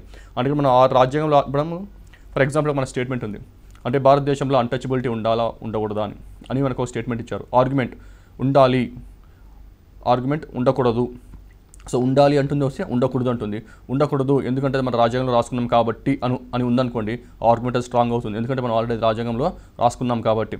సో ఈ విధంగా అంటే ఇక్కడ argument based on analysis or experience అనేవి కూడా మనకి ఇక్కడ పనికొస్తాయి. ఆ తర్వాత మూడోది in favour of society, people, country or constitution అన్నాను. అంటే మనం ఇప్పుడు చేసే ఆర్గ్యుమెంట్ కనుక ప్రజలకి ఫేవర్గా ఉంటూ, లేకపోతే సొసైటీకి ఫేవర్గా ఉంటూ, లేకపోతే ఒక దేశానికి అంటే ఇప్పుడు మనము మన దేశానికి భారతదేశానికి కనుక ఫేవర్గా మాట్లాడినప్పుడు, అదేవిధంగా మన రాజ్యాంగానికి ఫేవర్గా మాట్లాడినప్పుడు అది కూడా స్ట్రాంగ్ ఆర్గ్యుమెంట్ అయ్యే అవకాశం చాలా ఎక్కువగా ఉంటుంది. సరే, ఇప్పుడు మనం స్ట్రాంగ్ ఆర్గ్యుమెంట్ అంటే ఏదో తెలుసుకున్నాము. ఇప్పుడు అదేవిధంగా మనం వీక్ ఆర్గ్యుమెంట్ అంటే ఏందో కూడా మనం ఇప్పుడు చూద్దాము. సో వీక్ ఆర్గ్యుమెంట్స్ కూడా కొన్ని రూల్స్ ఉంటాయి, అవి కూడా మనం గుర్తుపెట్టుకోవాల్సిన అవసరం ఎంతైనా ఉంది. సో వీక్ ఆర్గ్యుమెంట్స్ వచ్చేసి జనరల్గా మనకి గుర్తుపెట్టుకోండి. నెంబర్ 1, ఎప్పుడైనా సరే మనకి ఓన్లీ, ఈచ్, మస్ట్, డెఫినెట్లీ ఇలాంటి ఆర్గ్యుమెంట్స్ వచ్చాయనుకోండి. సో జనరల్గా ఎప్పుడన్నా మనకి వచ్చిన ఆర్గ్యుమెంట్లో ఓన్లీ ఇది మాత్రమే, ఈచ్ అంటే ప్రతి ఒక్కరు, మస్ట్ ఇలా ఖచ్చితంగా చేయాలి, డెఫినెట్గా అంటే ఇలా కూడా చేయాలి అంటే ఖచ్చితంగా ఉండాలి అని ఎప్పుడన్నా ఇలాంటి ఖచ్చితంగా మాత్రమే అలాంటి వర్డ్స్ వచ్చినప్పుడు జనరల్గా మనకి ఏంటంటే అది వీక్ ఆర్గ్యుమెంట్ కింద మనము పరిగణిస్తాము. జనరల్గా మనం అది వీక్ ఆర్గ్యుమెంట్ కింద పరిగణిస్తామన్నమాట. ఆ తర్వాత రెండోది టాకింగ్ అగైన్స్ ద స్టేట్మెంట్. అంటే మనం ఇచ్చిన స్టేట్మెంట్కి ఒక్కోసారి వ్యతిరేకంగా మాట్లాడతారు. సో మనకు ఇచ్చిన స్టేట్మెంట్కి ఎప్పుడైనా వ్యతిరేకంగా మాట్లాడితే అది కూడా మనకు వీక్ ఆర్గ్యుమెంటే అవుతుంది. So now against the statement, if argument against the statement, so argument against the statement is also a week argument, కూడా మనకి వీక్ ఆర్గ్యుమెంట్ అవుతుంది. ఇప్పుడు మళ్ళీ మిగతాది మూడోది చూద్దాం. ఇప్పుడు కూడా దీంట్లో కూడా మనము అంబిగ్యూయస్ బేస్డ్ అంటారు అనమాట. అంటే ఇచ్చిన స్టేట్మెంట్ అంటే ఇచ్చిన ఆర్గ్యుమెంట్లో ఖచ్చితంగా ఉండదన్నమాట. అంటే సగం ఉంటుంది, హాఫ్ ఎక్స్ప్లెయిన్డ్ ఆర్గ్యుమెంట్స్ అంటారు వాటిని. లేకపోతే ఇర్రిలెవెంట్ డేటా ఉంటుంది, రీస్టేట్మెంట్ అంటే ఇచ్చిన స్టేట్మెంట్ని మళ్ళీ చెప్పడము. సో ఇలాంటి ఆర్గ్యుమెంట్స్ చేసినప్పుడు ఆ ఆర్గ్యుమెంట్ కూడా మనకి ఏమవుతుందంటే వీక్ అవుతుంది. అంటే ఇప్పుడు అంబిగ్యూయస్ బేస్డ్ సో అంబిగ్యూయస్ బేస్డ్లో ఏమేమి వస్తాయంటే హాఫ్ ఎక్స్ప్లెయిన్డ్, సగమే ఎక్స్ప్లెయిన్ చేశారు, మొత్తం ఎక్స్ప్లెయిన్ చేయలేదు. అంటే ఆర్గ్యుమెంట్లో మనకి మొత్తం ఎక్స్ప్లెయిన్ చేయకుండా సగం మాత్రమే ఎక్స్ప్లెయిన్ చేయడము. అదేవిధంగా కంపారిజన్ బేస్డ్, సో మనం కంపారిజన్ బేస్ చేసినప్పుడు మనకి ఏమవుతుందంటే వీక్ ఆర్గ్యుమెంట్ అవుతుంది. అలానే మరి ఇంకో విధంగా మనకి వచ్చేసి ఇక్కడ రీస్టేట్మెంట్, సో రీస్టేట్మెంట్ చేసినప్పుడు మనకి ఏమవుతుందంటే ఆర్గ్యుమెంట్ అనేది మనకు వీక్ అవుతుంది. అలానే మనకి if argument is against the country, అంటే ఒక దేశానికి అగైనెస్ట్గా కానీ argument is against the country, against country కానీ పీపుల్ కానీ అంటే ప్రజలకు ఎగనెస్ట్గా మాట్లాడడం కానీ, లేకపోతే ఒక సొసైటీకి ఎగనెస్ట్గా మాట్లాడడం కానీ, సో ఇలాంటివి చేసినప్పుడు ఏమవుతుందంటే ఆ ఆర్గ్యుమెంట్ కూడా మనకి ఇక్కడ చాలా వీక్ అవుతుంది. సో ఒక వీక్ ఆర్గ్యుమెంట్ అంటే ఏంటి అంటే కొన్ని 4-5 విషయాలు గుర్తుపెట్టుకోవాల్సిన అవసరం ఉంది. సో మనకు స్ట్రాంగ్ ఆర్గ్యుమెంట్ ఏంటో చూసాము, ఇప్పుడు వీక్ ఆర్గ్యుమెంట్ అంటే ఏంటో కూడా చూసాము. ఇప్పుడు వీటి మీద మనం కొన్ని ప్రశ్నలు సాల్వ్ చేద్దాము. ఇప్పుడు ఉదాహరణకి ఒక ప్రశ్న చూద్దాము. ప్రకటన అంటే స్టేట్మెంట్, విద్య అనేది తప్పనిసరిగా ఉద్యోగం కల్పించేదిగా ఉండాలా అని మనకు ఒక స్టేట్మెంట్ అడిగారు. సో మనకు ఉండాలి, ఉండకూడదు, ఉంటే ఎందుకు ఉండాలి, ఉంటే ఎందుకు ఉండకూడదు అని మనం ఆర్గ్యుమెంట్ చేయాలి. ఇక్కడ స్ట్రాంగ్ ఆర్గ్యుమెంట్ ఏంటో వీక్ ఆర్గ్యుమెంట్ ఏంటో మనం ఇక్కడ చూద్దాము. ఇక్కడ ఏమన్నారంటే వాదన, అవును విద్య యొక్క లక్ష్యం ప్రజలను సంపాదించేందుకు తయారు చేయడం. సో ఇది స్ట్రాంగ్ ఆర్గ్యుమెంటా మరి వీక్ ఆర్గ్యుమెంటా అన్నారు. ఈ స్టేట్మెంట్ ఏమంటే విద్య అనేది తప్పనిసరిగా ఉద్యోగం కల్పించేదిలా ఉండాలి అన్నారు. ఇక్కడ ఏమన్నారంటే అవును విద్య యొక్క లక్ష్యం వచ్చేసి ప్రజలను సంపాదనకు తయారు చేయడం. అంటే ఇది మనం ఆల్రెడీ చూసాము, దీన్ని అనలైసిస్ బేస్డ్ అంటారు, దీన్ని ఎక్స్పీరియన్స్డ్ బేస్డ్ అంటారు. ఇప్పుడు గవర్నమెంట్ ఆఫ్ ఇండియా కానీ తెలంగాణ ప్రభుత్వం కానీ అంటే ఏ ప్రభుత్వం అయినా ఇప్పుడు ఒక ప్రజలకి అంటే ఇప్పుడు చదువుకునే విద్యార్థులకి మొదటి ప్రయత్నం అంటే మొదటిగా ప్రిఫరెన్స్ దేనికి ఇస్తారంటే ఉపాధి కల్పనకి మాత్రమే ఇస్తారు. అంటే ఇప్పుడు చదువుకున్న ప్రతి ఒక్క వ్యక్తికి కూడా ఉద్యోగం కావాలి అనేది ఇప్పుడు గవర్నమెంట్ ఒక లక్ష్యం ఉంటుంది. అంటే అన్ఎంప్లాయ్మెంట్ రేట్ తగ్గించాలి, ఎంప్లాయ్మెంట్ రేట్ పెంచాలి. అంటే ఇక్కడ మనం చూస్తే ఇక్కడ అవును విద్య యొక్క లక్ష్యం వచ్చేసి మనకి ఇక్కడ గుర్తుపెట్టుకోవాల్సిందంటే సంపాదించేదిలా తయారు చేయడమే, దాంట్లో మనం ఎటువంటి సందేహం లేదు. కాబట్టి ఇది నాకు స్ట్రాంగ్ ఆర్గ్యుమెంట్ అవుతుంది. ఇప్పుడు తర్వాత చూస్తే రెండోది, అవును విద్యావంతులు చదువు పూర్తి అయ్యాక తర్వాత వారి సొంత కాళ్ళపై నిలబడాలి అన్నారు. అంటే ఇప్పుడు ఒకటో వాదన రెండో వాదన చూద్దాము.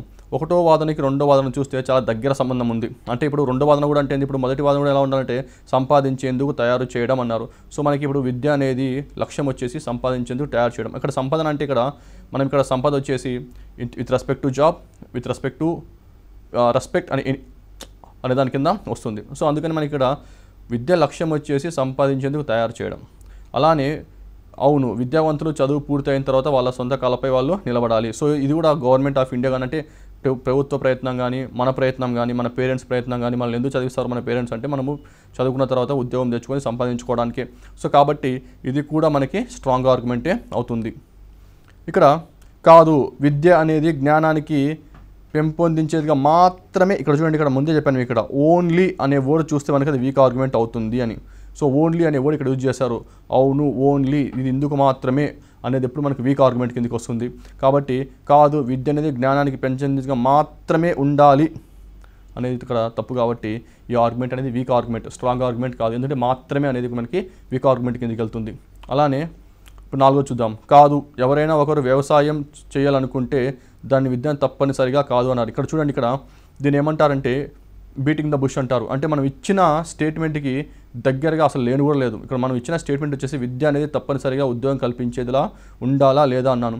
ఇక్కడ చూస్తే కాదు, ఎవరైనా ఒకరు వ్యవసాయం చేయాలనుకుంటే దానికి విద్య తప్పనిసరి కాదు అన్నారు. సో ఇది వచ్చేసి మనకి ఇది అంబిగ్యుయస్ బేస్డ్, అంటే మనకి ఇంతకుముందు చెప్పినట్టు ఆర్గ్యుమెంట్స్లో కొన్ని ఆర్గ్యుమెంట్ మనం అంబిగ్యుయస్ బేస్డ్ చేసామంటే ఇప్పుడు హాఫ్ ఎక్స్ప్లెయిన్డ్ కానీ లేకపోతే మనం కంపారిజన్ బేస్డ్ కానీ ఇలాంటి ఎప్పుడైనా చేసినప్పుడు మనకు అది వీక్ ఆర్గ్యుమెంట్ అవుతుంది. కాబట్టి మనకు 4 కూడా మనకు వీక్ ఆర్గ్యుమెంట్ అనే అవుతుంది. అంటే ఇప్పుడు స్ట్రాంగ్ ఆర్గ్యుమెంట్స్ ఏవి అంటే వాదనలు 1 మరియు 2 సరి అయినవి. సో ఆన్సర్ వచ్చేసి మనకి ఇక్కడ ఆప్షన్ ఏ అవుతుంది. సో ఈ విధంగా అభ్యర్థి కొన్ని కీవర్డ్స్ అంటే ఇక్కడ మాత్రమే అంటే మనకి వీక్ ఆర్గ్యుమెంట్ అని, ఇప్పుడు 4 చూస్తే కొంచెం అంబిగ్యుయస్ స్టేట్మెంట్ ఇచ్చారనమాట. అంటే ఇక్కడ విద్య అవసరం లేదు, దానికి అగ్రికల్చర్ అనే కొంచెం అంబిగ్యుయస్ స్టేట్మెంట్ అనేది ఉంది. సో అది కూడా వీక్ ఆర్గ్యుమెంట్ అయింది. సో ఇక్కడ చూస్తే 1, 2 చూస్తే 1, 2 మనకి ఇక్కడ analysed based, experience based, fact based ఉన్నాయి. కాబట్టి ఆ 2 మనకి ఆర్గ్యుమెంట్స్ అనేవి కరెక్ట్ అయ్యాయి. ఇప్పుడు ఉదాహరణకి మనము మరో ప్రశ్న చూద్దాం. సో ఈ ప్రశ్న చూసినట్లయితే should India make efforts to harness solar energy to fill it's energy requirements అన్నారు. అంటే should India make efforts to harness solar energy to fulfil it's energy requirements. అంటే దేశంలో విద్యుత్ అవసరాలకు తీర్చుటకు గాను సోలార్ విద్యుత్ ఉత్పత్తి పెంచాలా అని ఒక స్టేట్మెంట్ ఇచ్చారు. ఇప్పుడు మనం పెంచాలా వద్దా, అవును ఎందుకు పెంచాలి, కాదు ఎందుకు పెంచకూడదు ఇప్పుడు మనం చూద్దాము. Argument 1, yes most of the energy sources used at present is exhaustible. ఇది 100% కరెక్ట్ అనమాట. ఎందుకంటే ఇది అనాలిసిస్ బేస్డ్. ఎలా అనాలిసిస్ అంటే మనకు తెలుసు ఇప్పటి నుంచి మన దగ్గర ఉన్న వనరులు అంటే ఇప్పుడు కోల్ కానీ పెట్రోల్ కానీ గ్యాస్ కానీ ఇవన్నీ ఇలానే వాడుకుంటూ వెళ్ళిపోతే కొద్ది సంవత్సరాలకు అవి అయిపోతాయి. సో ఇది మనకి ఎక్స్పీరియన్స్డ్ బేస్డ్, అనాలిసిస్ బేస్డ్ ఇవన్నీ. కాబట్టి అవి అయిపోతాయి. కాబట్టి మనం ఇప్పుడు ఎక్కువ ప్రతి దేశం ఎవరికి ఇంపార్టెన్స్ ఇవ్వాలి అంటే సౌర విద్యుత్కి అంటే సోలార్ ఎనర్జీకి చాలా ఇంపార్టెన్స్ ఇవ్వాలి. కాబట్టి స్టేట్మెంట్ 1 ఈజ్ స్ట్రాంగ్. అంటే ఇక్కడ should India make efforts to harness the solar energy అన్నాడు. అంటే ఇప్పుడు దేశంలో విద్యుత్ అవసరాలకు తీర్చుటకు గాను సోలార్ విద్యుత్కు ఉత్పత్తి పెంచాలంటే 100% పెంచాలి. ఎందుకు పెంచాలంటే మనం ఆల్రెడీ అనాలిసిస్ చేసాము, ఆల్రెడీ మనకి ఎక్స్పీరియన్స్ ఉంది, ఆల్రెడీ చాలా గవర్నమెంట్స్ కానీ చాలా ఇంటర్నేషనల్ ఆర్గనైజేషన్స్ కానీ ఆల్రెడీ పబ్లిష్ చేశాయి. 2050 కల్లా ఇవి అయిపోతాయి, అంటే కోల్ అయిపోతుంది, పెట్రోల్ అయిపోతుంది, అలా మనకి తెలిసింది. కాబట్టి మనం అనాలిసిస్ చేసాం కాబట్టి మనకి ఈ స్టేట్మెంట్ అనేది కరెక్ట్. ఎందుకంటే ఎస్ మనకి అవును ప్రస్తుతం ఉపయోగిస్తున్న వివిధ రకాల విద్యుత్ ఉత్పాదనలు అవసరాలకు తగ్గట్టుగా లేవు. So most of the energy sources used at present is inexhaustible. కాబట్టి మనము సోలార్కి చాలా ప్రాధాన్యత ఇవ్వాలి అని చెప్పారు. So it is very very strong argument. ఇప్పుడు నో, ఇప్పుడు ఇంకోటి చూద్దాము. No harness solar energy requires a lot of capital which India lacks in it.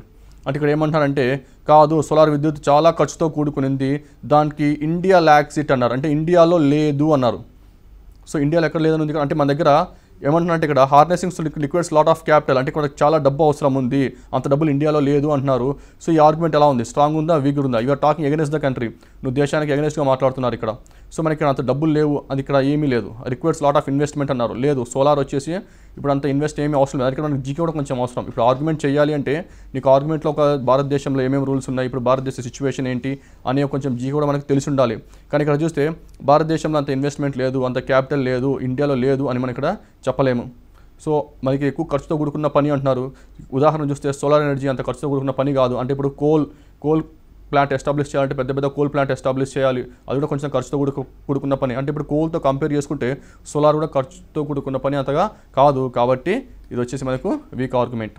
ఎందుకంటే ఇక్కడ మనం talking against the country first of all. ఇంకోటి ఏంటంటే మనకి జీకే అంత ప్రాపర్గా లేకుండా కూడా అంటే ఇప్పుడు ఖర్చు నిజంగా ఎక్కువ అవుతుందా, ఖర్చు నిజంగా తక్కువ అవుతుందా అనే అవగాహన కూడా విద్యార్థికి ఉండాలి. సో ఒకసారి చూసుకుంటే సోలార్ ఎనర్జీకి ఖర్చు ఇప్పుడు చాలా తక్కువ అవుతుంది ఈ రోజులలో, కాబట్టి ఈ స్టేట్మెంట్ అనేది ఇక్కడ తప్పు అవుతుంది. సో ఇక్కడ వచ్చేసి only argument 1 is only strong అని మనం డైరెక్ట్గా చెప్పొచ్చు. మొదట చూసుకుంటే ఫ్యాక్ట్ బేస్డ్ ఉంది, ఎక్స్పీరియన్స్డ్ బేస్డ్ ఉంది. Okay, experienced based, analysis based ఉంది. రెండోది చూసుకుంటే against the country, we are talking against the people.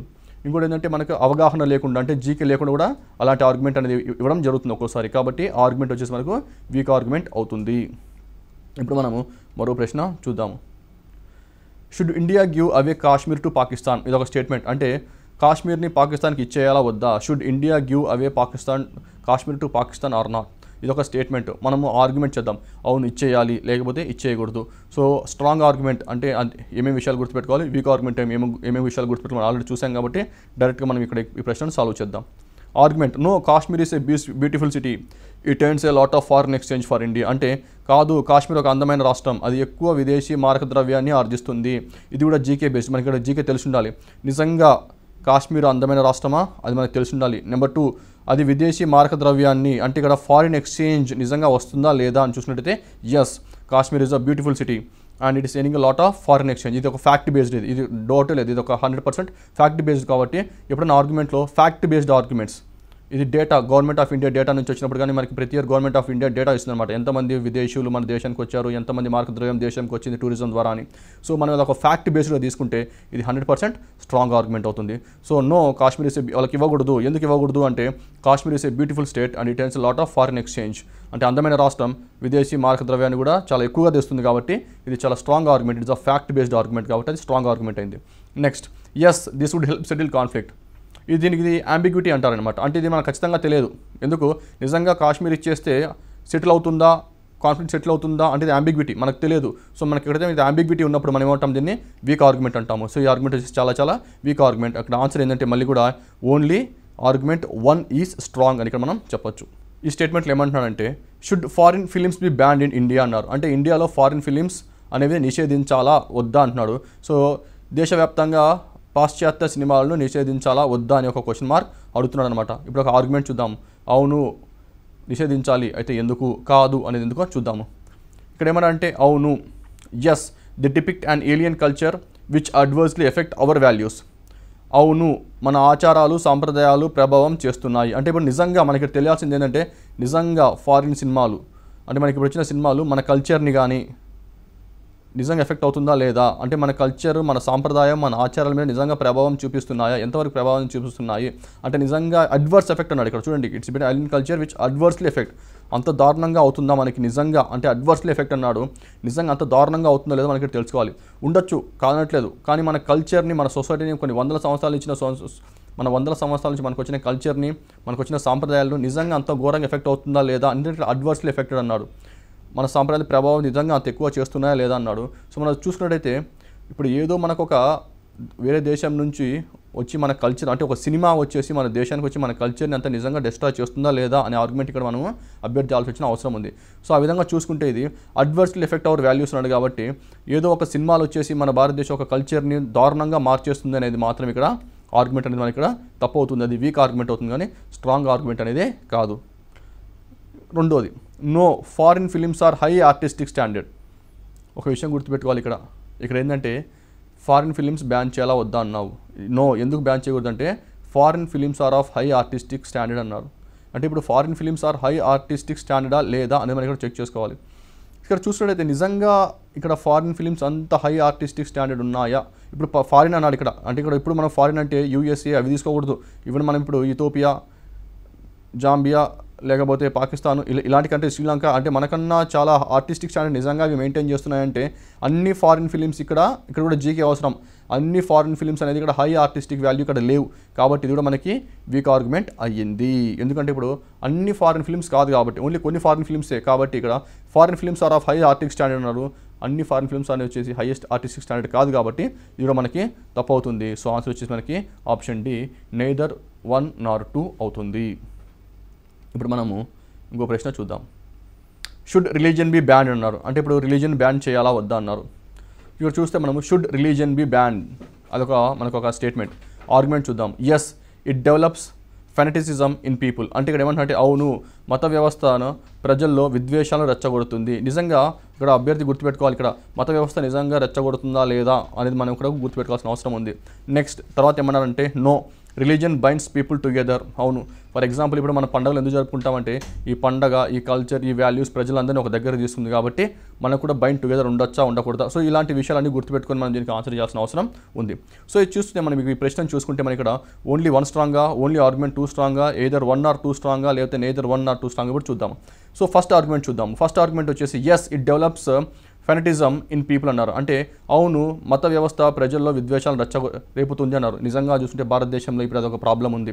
అంటే ఇది నిజంగా ఈ మత వ్యవస్థ అనేది ప్రజల మధ్యలో విద్వేషాలను రెచ్చగొడుతుంది. ఎందుకంటే మనం ఎన్నోసార్లు మత కలవరాలు ఆల్రెడీ మనం చూసాం. అంటే ఇక్కడ ఫ్యాక్ట్స్ ఉన్నాయి, ఇక్కడ బేస్డ్ ఎవిడెన్స్ ఉంది, ఇక్కడ అన్నీ ఉన్నాయి కాబట్టి ఫ్యాక్ట్స్ ఉంది, ఎవిడెన్స్ ఉంది, అనాలిసిస్ అన్నీ ఉన్నాయి కాబట్టి ఇది స్ట్రాంగ్ ఆర్గ్యుమెంట్. అంటే అవును, ఎందుకంటే మతం వ్యవస్థ ప్రజల్లో విద్వేషాలను రెచ్చగొడుతుంది. ఇది వచ్చేసి మనకు స్ట్రాంగ్ ఆర్గ్యుమెంటే.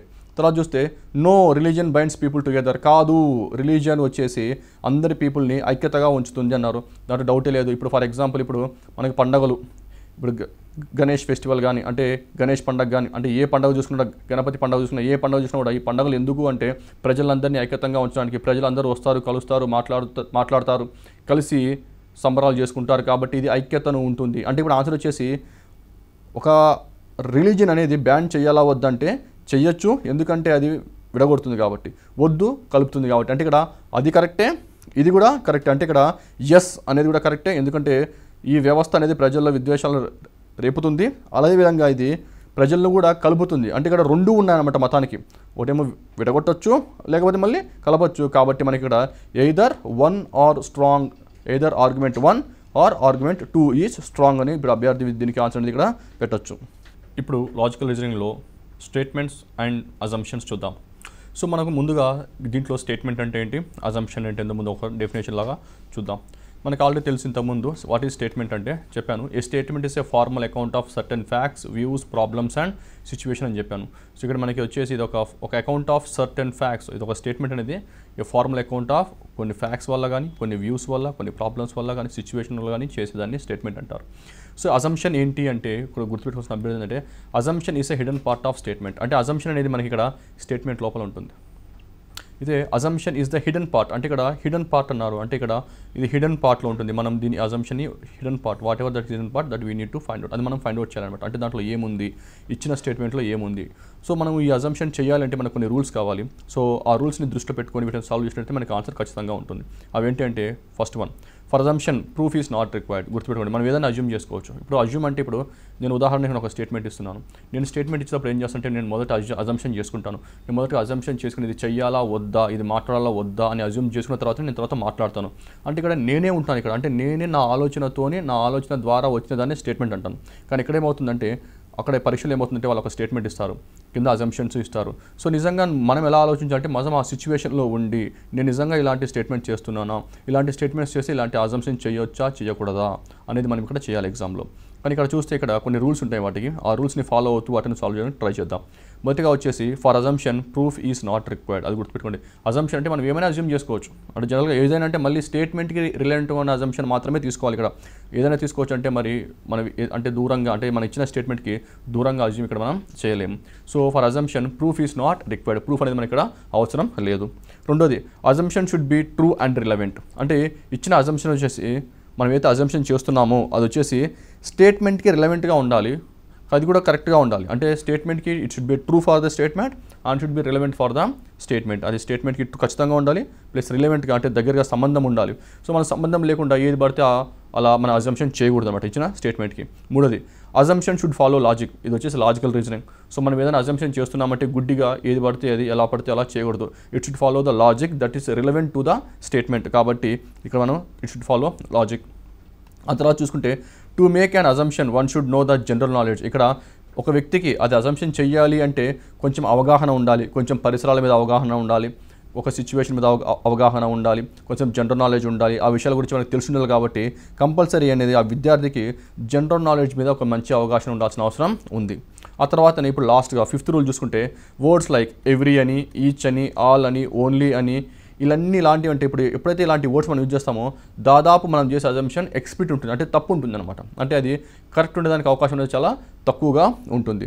సో ఇప్పుడు మనం కొన్ని రూల్స్ చూసాము. సో ఈ రూల్స్ని దృష్టిలో పెట్టుకొని ఈ అజంప్షన్స్ని, అంటే ఇప్పుడు ఇచ్చిన స్టేట్మెంట్ అండ్ అజంప్షన్స్ని ఎలా సాల్వ్ చేయాలో చూద్దాము. ఇప్పుడు చూద్దాం. ఇక్కడ స్టేట్మెంట్ ఇచ్చారు. ఇక్కడ స్టేట్మెంట్ ఏంటంటే it is desirable to put the child in the school at the age of 5 years or so. అంటే పిల్లల్ని 5 సంవత్సరాలకు బడిలో చేర్చడం ఉత్తమమా కాదా అంటున్నారు. ఇప్పుడు మన అజంప్షన్ ఇప్పుడు మనమే పెట్టుకొని చూద్దాం. ఇప్పుడు ఒక విద్యార్థిని 5 సంవత్సరాలు ఎందుకు బడిలో చేర్చాలి, సో ఏమి కారణం అయి ఉండొచ్చు అనేది మనం అజ్యూమ్ సొంతంగా చేసుకోవాలి. ఇప్పుడు మన అజంప్షన్ చూస్తే ఇక్కడ ఇచ్చిన అజంప్షన్ ఏంటంటే ఎట్ దట్ ఏజ్ అంటే 5 సంవత్సరాల ఏజ్లో the child reach appropriate level of development and is ready to learn. అంటే ఆ వయసుకి పిల్లలు సరైన వికాస దశలో నేర్చుకున్నట్టుకు సిద్ధంగా ఉంటారు కాబట్టే మనము 5 సంవత్సరాలకి మన స్కూల్లో వేస్తాము అంటే ఈ అజంప్షన్ వచ్చేసి 100% కరెక్ట్. అంటే ఇప్పుడు పిల్లల్ని ఆ స్కూల్లో ఎందుకు వేస్తాము 5 సంవత్సరాలు అంటే 5 సంవత్సరాల లోపు పిల్లోడు అంటే ఇక్కడ ఇచ్చిన పిల్లవాళ్ళు అంటే child is reach to the appropriate level of development. అంటే అతనికి వికాసం ఉంటుంది, అంటే పరిసరాలను అబ్జర్వ్ చేయగలుగుతాడు, నేర్చుకోగలుగుతాడు, అంటే బ్రెయిన్ నేర్చుకోగల శక్తికి ఎదుగుతాడు కాబట్టి ఆ ఏజ్లో మనకి స్కూల్కి వెళ్తారు. సో ఈ అజంప్షన్ వచ్చేసి 100% కరెక్ట్. ఇంకో అజంప్షన్ చూద్దాం. The schools do not admit children after 6 years. అంటే పిల్లలని 6 సంవత్సరాల తర్వాత స్కూల్లో చేర్చుకోరు కాబట్టే మనం ముందే పంపిస్తున్నాం అనే అజంప్షన్ వచ్చేసి ఇది ఇర్రిలెవెంట్. ఇచ్చిన స్టేట్మెంట్కి ఇర్రిలెవెంట్గా ఉంది కాబట్టి ఇది మనకి ఇది తప్పైపోతుంది. అంటే ఇచ్చిన స్టేట్మెంట్కి కంప్లీట్గా ఇర్రిలెవెంట్గా ఉంది. అంటే schools do not admit children after 5 years of age. Do not admit children after 5 years of age అనేది మనకి ఇది జనరల్ నాలెడ్జ్ మనం చూసినట్టయితే అది అక్కడ ఎలాగూ మన రూల్స్లో కానీ మనకి లాగు అని మనకి యాక్ట్లో కానీ ఎలాంటి ఎక్కడ కూడా మనకి ఇలాంటి మనం చూడం కాబట్టి ఇది మనకి ఈ అజంప్షన్ మనకి ఇక్కడ తప్పు అవుతుంది. సో ఇక్కడ ఆన్సర్ ఏమవుతుందంటే ఓన్లీ అజంప్షన్ 1 ఈజ్ ఇంప్లిసిట్. అంటే ఓన్లీ అజంప్షన్ 1 మాత్రమే కరెక్ట్ అవుతుంది. ఇప్పుడు మనము ఉదాహరణకు మరో ప్రశ్న చూద్దాం. సో ఈ ప్రశ్న చూసినట్టయితే unemployment allowance should be given to all unemployed Indian youth above 18 years of age.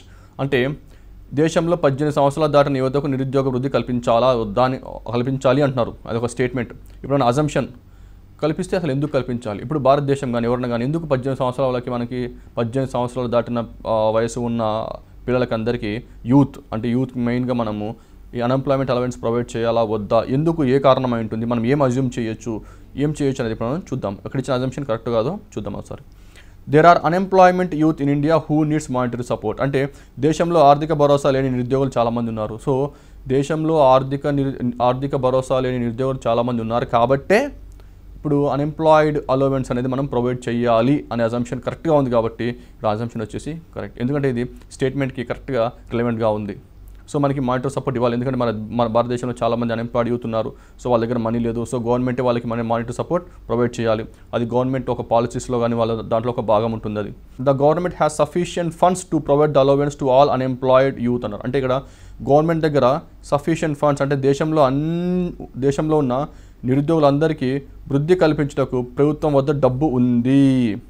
ఇక్కడ చూస్తే చాలా అంబిగ్యూటీ ఉంది స్టేట్మెంట్. ప్రభుత్వం దగ్గర డబ్బు ఉందా, ప్రభుత్వం దగ్గర డబ్బు లేదా, ప్రభుత్వం దగ్గర డబ్బు ఉంది కాబట్టి వీళ్ళకి డబ్బులు ఇస్తుంది అంటే ప్రభుత్వం దగ్గర డబ్బు లేకపోతే వీళ్ళకి ఇవ్వదు. ఇక్కడ చూస్తే ఈ అజంప్షన్ అనేది ఇప్పుడు మనం ఈ అజంప్షన్ చూసుకుంటే ఈ అజంప్షన్ వచ్చి చాలా అంబిగ్యూటీగా ఉంది. ఈ అజంప్షన్ మనం తీసుకోవడానికి చాలా కష్టంగా ఉంది. ఎందుకంటే మనం ఇక్కడ గవర్నమెంట్ దగ్గర డబ్బులు ఉన్నాయి కాబట్టి 18 కంటే ఎక్కువ ఉన్న 18 సంవత్సరాల కంటే వయసు ఎక్కువ ఉన్న వారికి లేదా అన్ఎంప్లాయిడ్ యూత్కి డబ్బులు ఇస్తుంది అనే అజంప్షన్ వచ్చేసి చాలా వీక్గా ఉంది కాబట్టి ఈ అజంప్షన్ అనేది మనం ఇక్కడ చేయలేము. అంటే ఇక్కడ ఆన్సర్ వచ్చేసి మళ్ళీ ఇక్కడ మనకి ఓన్లీ అజంప్షన్ 1 ఈజ్ ఇంప్లిసిట్ అని మాత్రమే చేసుకోవచ్చు. ఉదాహరణకి మనం ఒకసారి రూల్స్ చూస్తున్నట్టయితే ఇక్కడ మనకి ఒకసారి మనం ఇక్కడ రూల్స్లో ఆల్రెడీ అనుకున్నాం కొన్ని. ఏమని the assumption should be true and relevant అన్నారు. ఇక్కడ ఇంకోటి అజంప్షన్ షుడ్ ఫాలో లాజిక్ అన్నారు. సో ఇక్కడ మనకి లాజిక్ ప్రకారం చూసుకుంటే గవర్నమెంట్ దగ్గర డబ్బులు ఉన్నాయి కాబట్టి ఇస్తుందంటే ఆ లాజిక్ అనేది ఇక్కడ కరెక్ట్ కాదు. ఎందుకంటే అవసరం ఉంది కాబట్టి ఇస్తుందంటే అది లాజిక్ కరెక్ట్ అవుతుంది. కానీ ఎందుకంటే ఇప్పుడు పిల్లలు ఉన్నారు కాబట్టి చాలామంది గవర్నమెంట్ వాళ్ళకి ప్రొవైడ్ చేయాలి అంటే లాజిక్ ఉంది. కానీ ఇక్కడ గవర్నమెంట్ దగ్గర డబ్బులు ఉంది కాబట్టి ఇస్తుంది అనేది మాత్రం ఇక్కడ లాజిక్ అనేది ఇక్కడ కరెక్ట్ అనేది కాదు.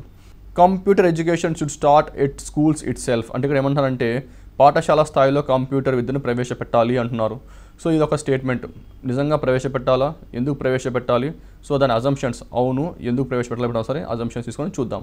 సో కంప్యూటర్ ఎడ్యుకేషన్ ఎక్కడ అంటే స్కూల్స్లో అన్నారు. So computer education should start at schools it self అన్నారు. సో పాఠశాల స్థాయిలో కంప్యూటర్ ఎడ్యుకేషన్ విద్యను ప్రవేశపెట్టాలి అన్నారు. ఇక్కడ అజంప్షన్ చూద్దాం. లెర్నింగ్ కంప్యూటర్స్ ఈజ్ ఈజీ అన్నారు. ఇక్కడ గుర్తుపెట్టుకోండి, పాఠశాల స్థాయిలో అన్నారు. సో పాఠశాల స్థాయిలో అంటే అది ఈజీగా ఉండాలి, లేకపోతే చాలా కష్టంగా ఉంటే విద్యార్థి నేర్చుకోలేరు. అప్పుడు మనం దాన్ని ఇంట్రడ్యూస్ చేసి అంటే మనం ప్రవేశపెట్టి కూడా ఫలితం అనేది ఉండదు.